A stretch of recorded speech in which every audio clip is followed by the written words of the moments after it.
Well, so now we have Martin, that is a Swedish vlogger. Actually, he is organizing the first Swedish YouTube gathering, which is going to be this weekend in Stockholm. 2 days, like Saturday and Sunday. He has 2 channels, Princeword, which is your main channel, and the Swedish Lab, which is more like entertaining, no? Or maybe... Unlike the first one, which is not. Which is totally serious, like breaking news. Yeah. No, but yeah, that's here. So according to the setup, I am a famous YouTuber. And the funny thing is I actually hear that a lot, especially from Swedish. You're super famous. And I'm like, no. I tried to figure out, like, how did I become this pause image where I look very surprised.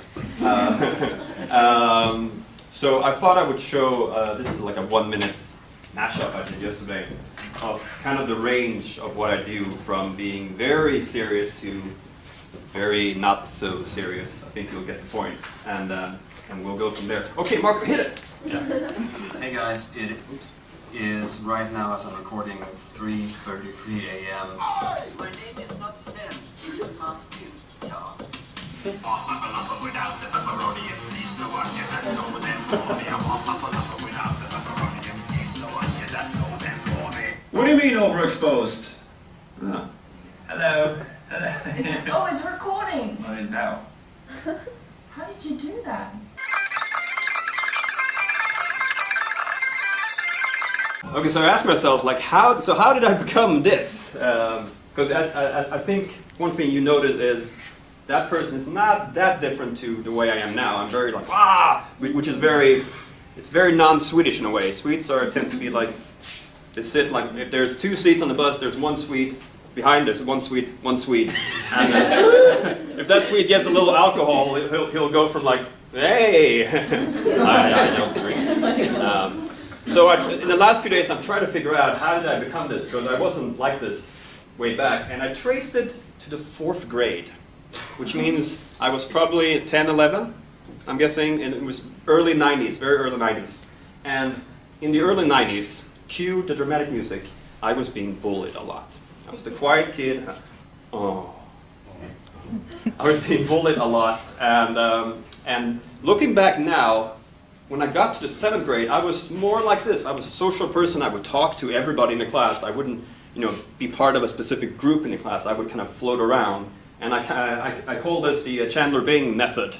I use comedy as a self-defense mechanism. So in a way to overcome, being bullied, I became very social. So that's one part of it. The second part is, while the time I was being bullied, I had this little thing where I would go out, I would pick up we call it freestyle, but it's called Walkman, I've heard. Cassette player, yellow Sony waterproof Walkman, and I made a mixtape. And I would walk around listening to songs, and I would start fantasizing. I would start fantasizing these little story-based narratives in my head based on the songs that I was listening to. And from that, moving to the late 90s, I'm now 18, 19, getting out of college, getting out of gymnasium, high school. And I start playing with VCRs. I have 2 VCRs hooked up, a little mixer board, a little stereo input, and the software I used at the time, which was Mario Paint for the Super Nintendo. That was my editing software. I could do like 9-frame editing pieces and text, and like, whoa. 2003, I go to Australia. Me and my girlfriend go to Australia. I get to learn how to edit on an actual computer, Premiere, and I make my first video, which happened to be a story-based music piece, which also ultimately became the first video I ever uploaded. We move on to 2005. I begin studying here, in actually in this, no, not this room, next room, in the LCD program, which Marco is now hopefully graduating from soon. Hopefully. And by 2005, we have Google Video, which is now about to die. Google said we're going to kill it. I still make little videos at home, but I don't have any outlets for it. On comes YouTube. I start uploading videos to YouTube, but nobody sees them unless I email them the URL. Then comes a little email in my inbox from a friend that I met in Australia, Amy. You should join this new little site. It's called Facebook.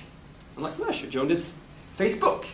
I joined Facebook. I have one friend for an entire year, that's her, before the boom starts happening in Europe, and suddenly everybody's on Facebook. But the beautiful thing about Facebook is that there's a video uploading function. So I start uploading videos to Facebook, and my friend gets to see them. I'm like, now I'm in the zone.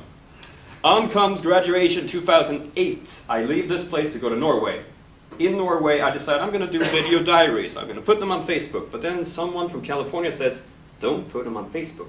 Put them on YouTube, because there's a bigger audience there. All right, I'll put them on YouTube. And the first video got like 50 views. And I'm like, 50 people are watching my video. I was like, whoa. The fourth or fifth video I did, actually, backtrack. I was walking home from school in Bergen, Norway. I get a call from someone saying there has been a shooting at a school in Finland, which was the second shooting in Kauhajoki. And I get a little bit, because one, we have friends living in Finland. Two, I was in Virginia when the massacre happened there. I was in the next building, so I felt like I need to make a video about this. I go home, sit down, the video is up there somewhere. I turn on the camera, I talk, little slightly sentimental video. I leave it, upload it, I go down, have a little dinner, talk to my flatmates, I go back up. I have 50,000 views. You know how in cartoons the wolves, when they see a hot girl and they drop their jaw and the toll runs out? That was me. I ran down trying to speak Norwegian. Video. Western Norway, I don't understand a word of what they say. I lived there for 8 months. I don't understand. I moved back here. But suddenly I start realizing the potential of if you do something at a specific moment. Because in this case, I was the only one who made an English video about the shooting. All other videos were Finnish, which means a lot of people in the world were excluded because, mostly only Finns, no Finnish. So my video actually became, it wasn't so much about the video, but it became a forum where people could start discussing this, because the Finns really needed to talk about this, which then ended up being a discussion about gun control and Finland sucks, and all the hate just came in, but the views went up to 100,000. I'm like, wow. And then from that, I start building a community where I start interacting with people, and that leads us, we end up in 2010, last fall. There has been something called a partnership program started earlier on, which used to only be Americans and British people, where you could earn revenue from your videos. You know the little commercial thing popping up that you always click away, and there's a little thing on the right. Those people get a little bit of money each time a video is being viewed, even more money when someone clicks the video, and then if someone buys something on that site, a little bit more money. And I'm like, I want to be that person too. Not because necessarily want to make all the money, but I want to be able to do something like this. Put a little banner on top of my channel, because that is cool. And I also want to do something like this. I want to be able to upload my own thumbnails. A regular user on YouTube gets 3 thumbnails to choose from. The split middle of the video, and then 20% in and 80% in. If those 3 look like crap, you just have to pick the one you like the most. But I, as a partner, because I became a partner last fall, I can choose. So here's the gathering video, which is now up to 5,782 views, which is, hot. And on the Facebook event, according to the Facebook event, and this includes Marco, there's going to be 107 people at this gathering in Sergey Square on Saturday. I'm like, yeah, they're all going to know me. I'm not going to know most of them, because they're people that watches YouTube, but they don't create something themselves. So it's going to be just weird. And when I became partner, I realized that, wow, I am actually something now. I earn very little money from this. People ask me so do you have a job on the side, or you live on YouTube? Well, I have a job, and I just get a little bit from this. We're technically not allowed to say how much we earn, but no worries. It's not incredibly a lot. Although the top YouTubers make at least over 1-2 million a year, Swedish crowns. easy. So this here, by the way, this is an interview with a friend of mine, a musician called Demis Zivis. We met up, and I told him, you need to get yourself out there. So let's make a video, and let's see if we can rank it. If you scroll down, Marcus, just to see how many views this one has so far. It has where is it? There it is. 661 views, and let's do an experiment. If you go to the main page, you just click the logo on top. And then we're going to see. All right. No, the top one, not my face. That one. That's my second channel. This one. No, top. Sorry, yeah.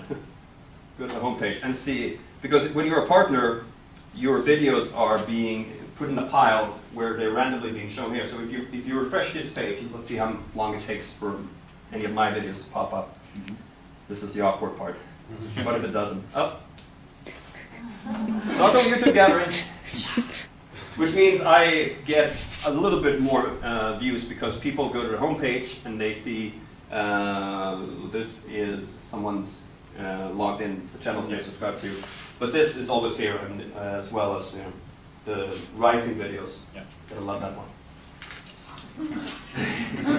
So when I became a YouTube partner, I realized that, well, now I have to stop being, I have to start putting real stuff out there because people are going to see this. That thought pretty much died after a week. Like, no, I want to be who I am, and then people will have to love me for that. And when it comes to this whole branding situation, the first time someone contacted me about work was the Polish Institute in Stockholm, which is the cultural side of the Polish embassy. A girl there had seen my videos and asked, could you make an intro video for us? I'm like, yeah, and we'll pay you. And I'm like, yeah? Really? I didn't say that. I was like, okay. And the latest work I'm doing right now, which Marco is a big part of, he's the Italian villain. The local Marine Museum here, the Naval Museum, asked me if I could make a few videos for them. And I'm saying, okay. And they said, we would like you to make 10 videos. I'm like, 10 videos is a bit too many. Let's make 6 videos. Okay, we'll make 6 videos. Okay, so what do you want? We want you. What does that mean? Well, we want you to create videos for your own channel to draw traffic to ours, to their channel. And I'm like, so you're going to pay me quite a lot of money to make videos that I already kind of do to draw traffic to you on my terms? They're like, yeah. And I'm like, because that's what it's all about. I mean, I make videos because, I mean, it's fun. I love making videos. I make a tiny little bit of money, which is fun too. But if I can actually pull in real companies and make videos on my terms, that's a win-win situation. There's another video on the on the desktop. I would try to explain this better, but I have a friend who explained it so well in a video. Her name is Michelle, and she is. It's on the desktop.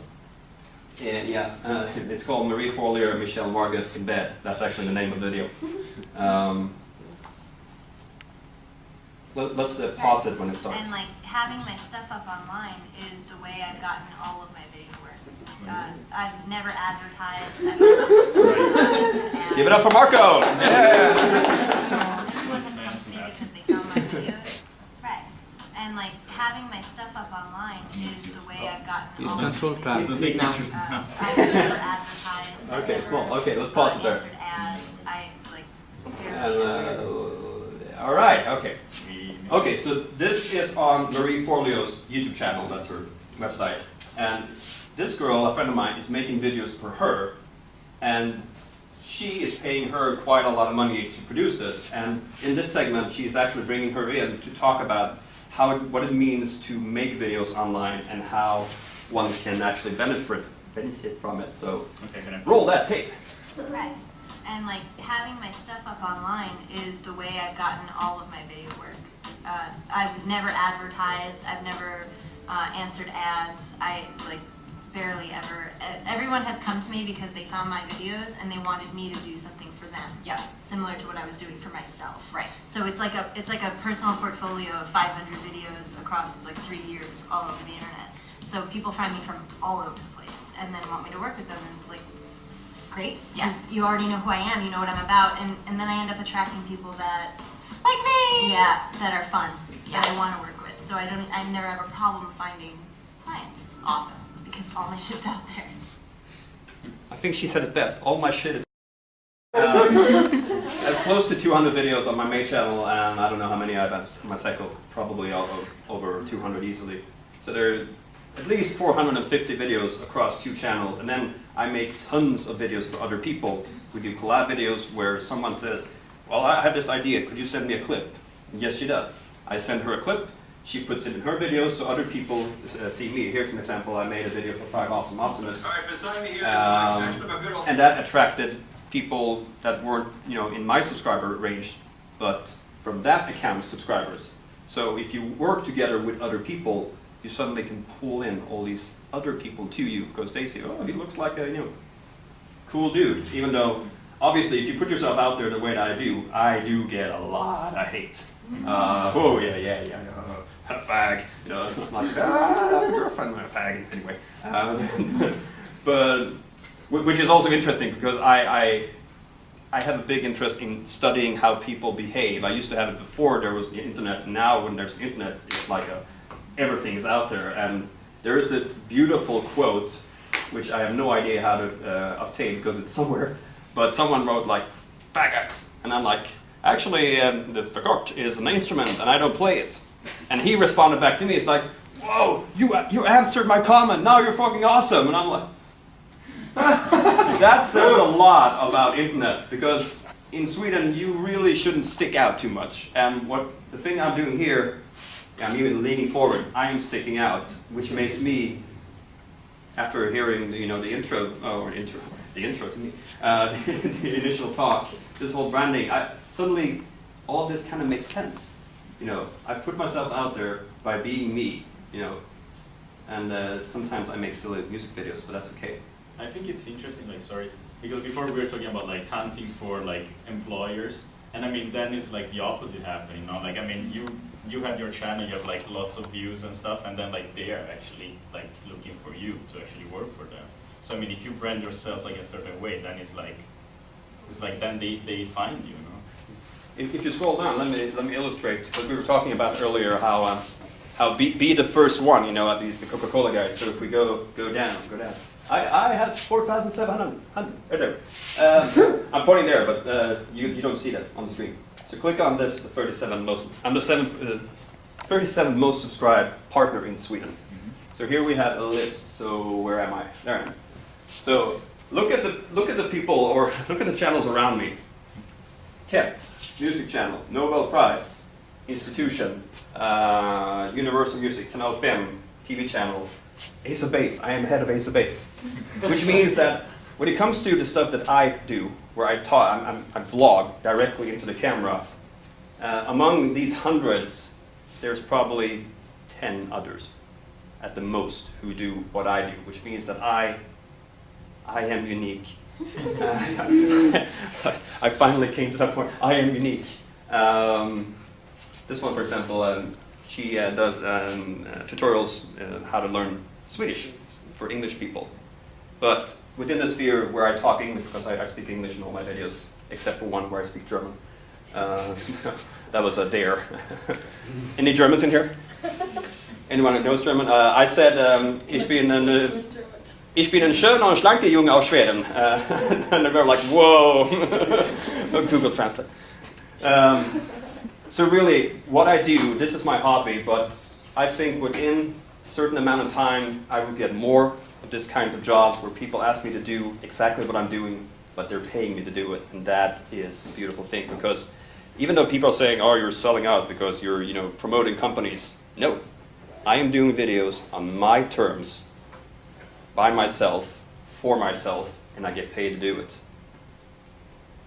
I'm sorry, but can I don't know exactly how YouTube is earning itself that pays or how these channels work? Is just based on commercials or? Yes. If we let's go to my channel again, and let's click on. Alright, beside me here. Let's click on happiness and satisfaction. Let's see what happens. And if you then go down and click on happiness and satisfaction. satisfaction. If you click on the name of the, I'm pointing here almost as you can see my hand on there. You can't. Think of life. Okay. Think of life. Okay, let's see what happens now. Hopefully it will happen Happiness and satisfaction. within 6 seconds. Dr. Martin is going to teach you how to, So, think of life. Think of everything we do. Okay, it didn't happen, but normally there's an ad here, and there's an ad here, and from... Yeah, I might have actually the ad. Yes. Cool. Sign out. Oh, he has the ad block. But yeah. You're not helping me. I could have made like several crowns. But just from the ads being here, then there's also something called pre-roll, which is a lot of people hate. It's when a video plays before the video, my video. A company has a like whatever eDarling or something, which you can click away normally after a few seconds. But if you sit through that, which is normally 10 seconds, then the person who owns the video gets a little bit more from that. The other day, I discovered something. This is brand new.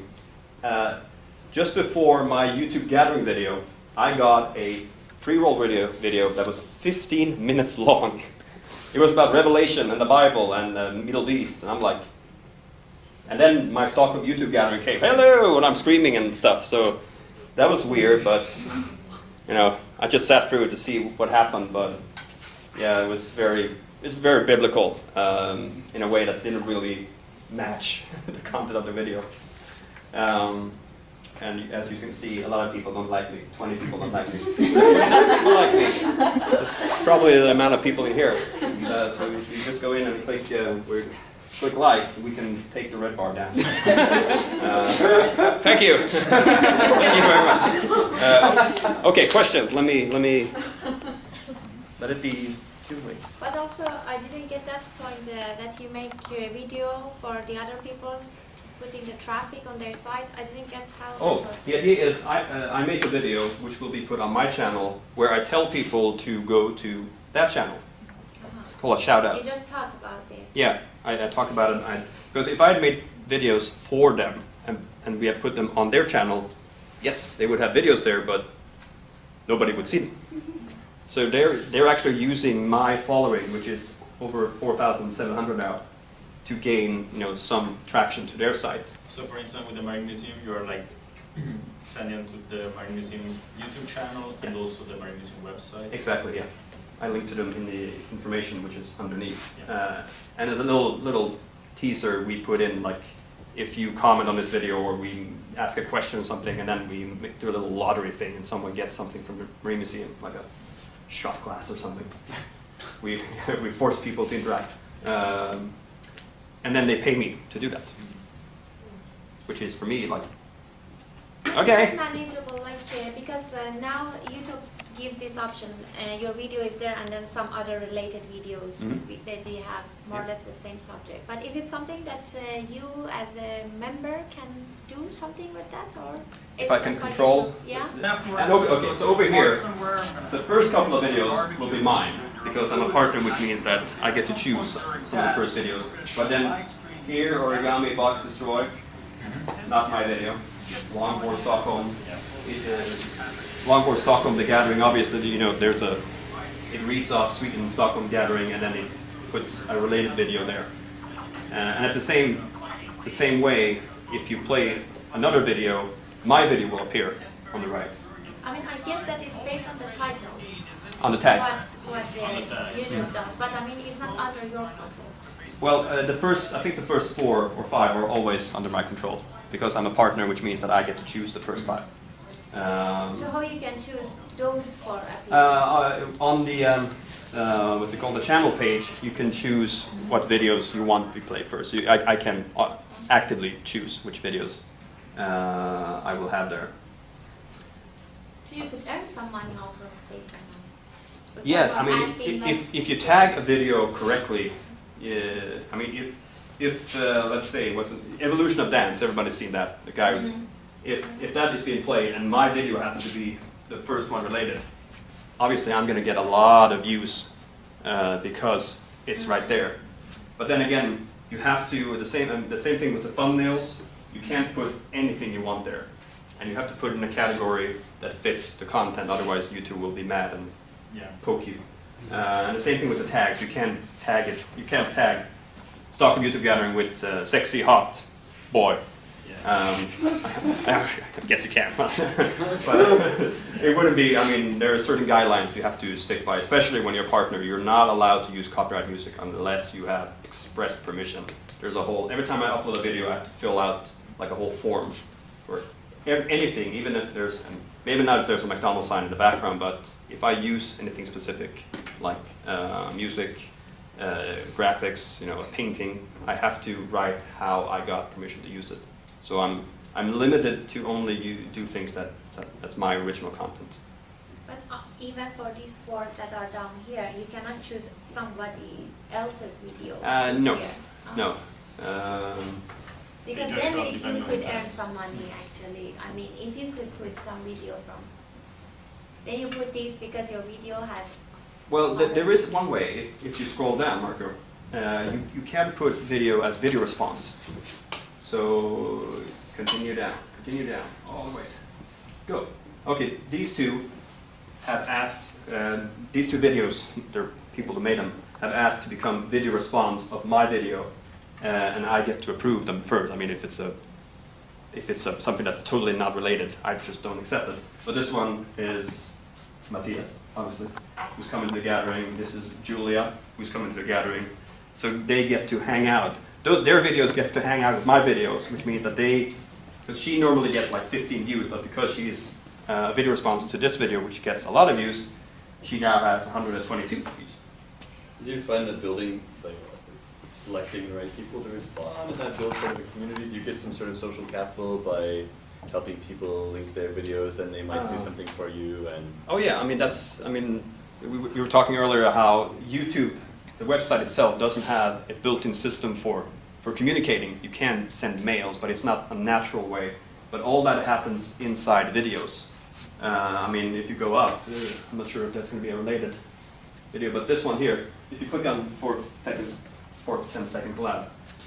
So this is something I started. I made 4 of them, where I let people send me a 10-second clip introducing themselves. So I give them 10 to 11 seconds. And here I am in the grass presenting that. Only 6 people dislike this one. So I should dislike it. No. So well, you can turn it up a little bit. So this is Mirella. She's a Bulgarian girl, lives in the Netherlands. Very disappointed in everybody after Bulgaria didn't make it to the final in Eurovision. That's her 10-second. Next one is a Swedish guy.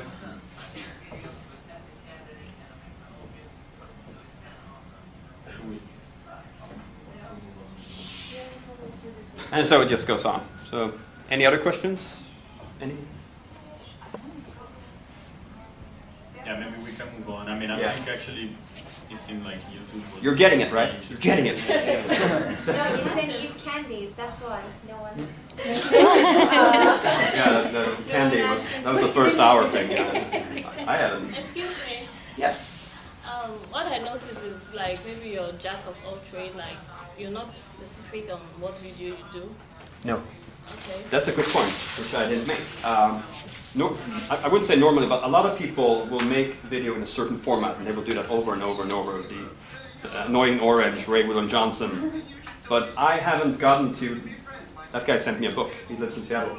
I haven't gotten to the point where I just want to do one thing. I want to do a lot of things, which means, in a way, when people subscribe to me, they subscribe to me, not the stuff that I necessarily do. They have to like me, because I do very different things, as you probably saw in the beginning. So yeah, I do a lot of things.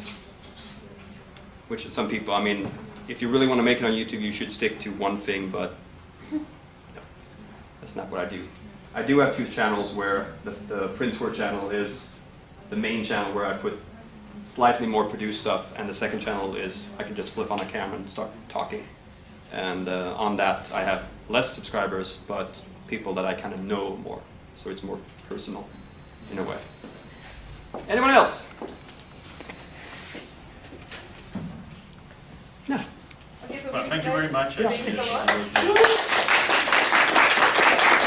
was,